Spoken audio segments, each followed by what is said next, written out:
ഈ വർഷത്തെ വിഷു ഇതിപ്പ കഴിഞ്ഞെങ്കിലും നമുക്കൊരു വിഷുക്കണി ഒരുക്കുന്ന എങ്ങനെയെന്ന് നോക്കിയാലോ? ആർക്കെങ്കിലും അടുത്ത വർഷത്തേക്കായാലും ഉപകരിച്ചാലോ? അപ്പൊ തുടങ്ങാം. മഞ്ഞ പട്ട് വിരിച്ച് കൃഷ്ണ വിഗ്രഹം അതിൽ വെക്കാം. ഓട്ടുരുളിയിൽ ഒരുക്കണം എന്നാ പറയാറ്. അതിലേക്ക് ഉണക്കലരിയോ പച്ചരിയോ പകുതിയോളം നിറച്ചതിന് ശേഷം ആദ്യം കണിവെള്ളരി വെക്കാം. കണിവെള്ളരി മഹാവിഷ്ണുവിന്റെ മുഖമായിട്ടാണ് സങ്കല്പിക്കുന്നത്. ചക്ക ഗണപതിക്കും മാങ്ങ സുബ്രഹ്മണ്യനും വാൽക്കണ്ണാടി ഭഗവതിക്കുമായിട്ടാണ് നമ്മൾ സങ്കല്പിക്കുക. സമൃദ്ധിയുടെ പ്രതീകമായി കാണുന്ന എല്ലാ ഫലങ്ങളും വെക്കാന്നാ പറയാറ്. അതായത് തേങ്ങ, നാരങ്ങ, നെല്ലിക്ക ഇതെല്ലാം വെക്കാട്ടോ. വിളവെടുപ്പിന്റെ ഉത്സവമാണല്ലോ വിഷു. അതുകൊണ്ട് തന്നെ വീട്ടിൽ അവൈലബിൾ ആയിട്ടുള്ള കുറച്ച് പച്ചക്കറികളും പഴങ്ങളും നവധാന്യങ്ങളും ഒക്കെ നമുക്ക് വെക്കാം.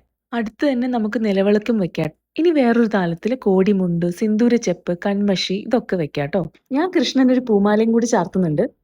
കോടിമുണ്ടിന്റെ മേലെ സ്വർണം, വെള്ളി, നാണയങ്ങള്, വെറ്റില, അടയ്ക്ക ഇതെല്ലാം നമുക്ക് വെക്കാം.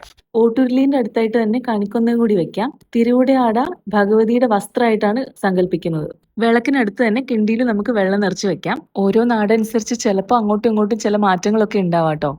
അപ്പൊ ശുഭം.